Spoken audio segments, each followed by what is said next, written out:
Scenes diawali dengan diperlihatkan seorang pria paruh baya yang berburu bernama Bill. Nah, Bill ini berprofesi sebagai seorang musisi terkenal. Dan saat ini, ia memiliki seorang istri muda cantik, pokoknya aduhai nih, bernama Isabel. Diketahui si Isabel tidak pernah puas saat berkuda-kudaan dengan si Bill, yang dikarenakan lele suaminya kini tidak jumbo lagi. Sehingga membuat Isabel sering menggoda pembantunya yang masih muda, dan pria itu bernama David. Pada saat itu, Isabel sedang berenang sembari menggoda-goda David tanpa menggunakan sehelai busana.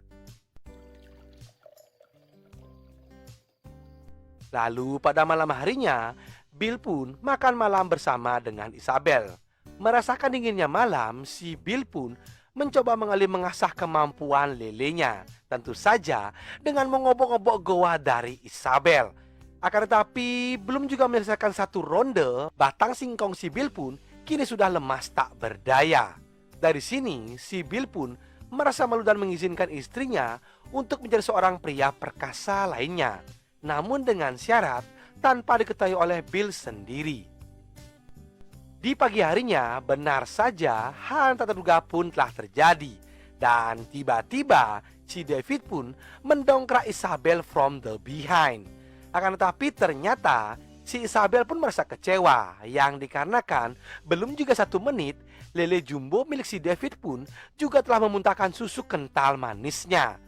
Kemudian setelah itu, Isabel pun lalu mengganti baju dengan menggunakan baju daster yang terlihat begitu aduhai. Tak berselang lama, datanglah seorang pria brewok yang bernama Lukas. Diceritakan Isabel ini sebelumnya juga pernah menikah, dan si Lukas inilah adalah anaknya. Yang parahnya lagi, si Lukas ini pernah selingkuh dengan Isabel. Ternyata maksud kedatangan dari Lukas adalah untuk menagih warisan sepeninggalan dari ayahnya, karena Lukas merasa bahwa ia memiliki hak atas warisan tersebut.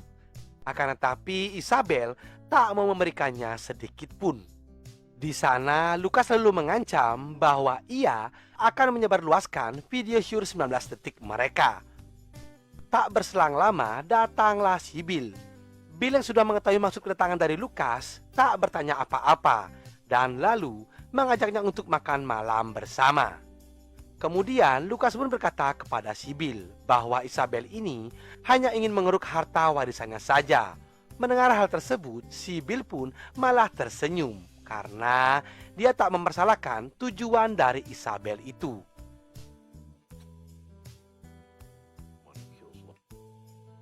Singkat cerita, keesokan pagi harinya, Bill pun mengajak Lukas untuk berburu. Sedangkan Isabel sedang berada di rumah sendirian, tiba-tiba didatangi oleh si David. Tentu saja untuk mengajaknya berklokat-kloket.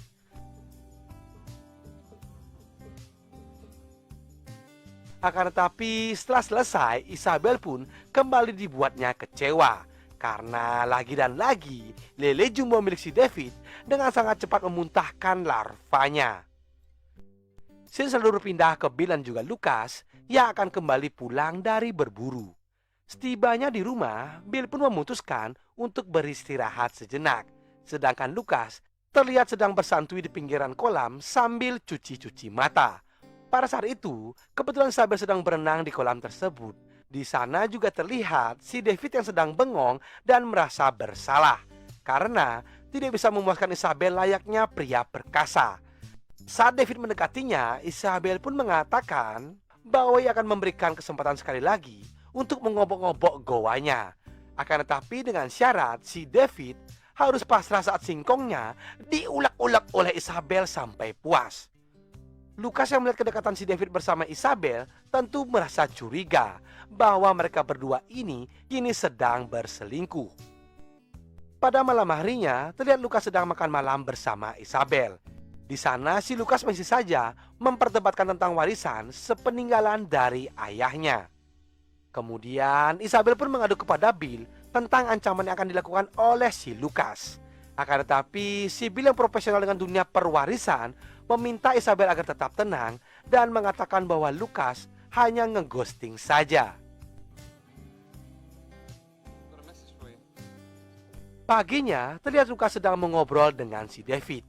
Di sana, Lukas pun mengatakan bahwa ia telah mengetahui hubungan David dengan Isabel. Tak sampai di situ, Lukas pun meminta agar si David agar segera merobek-robek pertahanan gawang dari Isabel. Dan benar saja, si David pun langsung mendatangi Isabel yang telah usai berenang untuk memaksanya mabar pusreng bersama. Celakanya, teriakan dari Isabel pun terdengar oleh Sibyl, yang kemudian ia pun langsung mengambil bedil miliknya. Sehingga tanpa pikir panjang, si David pun harus menerima peluru panas yang bersarang di tubuhnya hingga modiar. Si Lukas yang mengetahui hal itu langsung bergegas untuk menghubungi pihak kepolisian. Namun saat ia hendak akan menelepon polisi, tiba-tiba Sibyl pun muncul dan membenturkan kepala si Lukas. Kemudian si Lukas pun langsung diikat di dalam sebuah kamar. Yang kemudian Sibyl pun bergegas untuk berangkat ke kota dengan dalih ingin menyelesaikan kasus kematian dari si David agar mereka berdua bisa lolos dari kasus kali ini. Setelah Bill yang telah berangkat, Isabel pun bergegas untuk membereskan jasad si David. Akan tetapi ia pun tak sanggup mengangkatnya karena terlalu berat. Sehingga Isabel pun langsung meminta bantuan kepada si Lukas untuk mengubur jasad si David. Dan mengancam si Lukas jika ia berani melarikan diri, maka Isabel akan melaporkannya kepada pihak kepolisian dengan barang bukti sidik jari yang telah menempel di bedil milik Sibyl. Tentu saja Lukas pun akhirnya menuruti semua permintaan dari Isabel. Singkat cerita, keesokan harinya, saat si Lukas yang sedang mabuk berat, terlintaslah di pikirannya untuk menghabisi Isabel.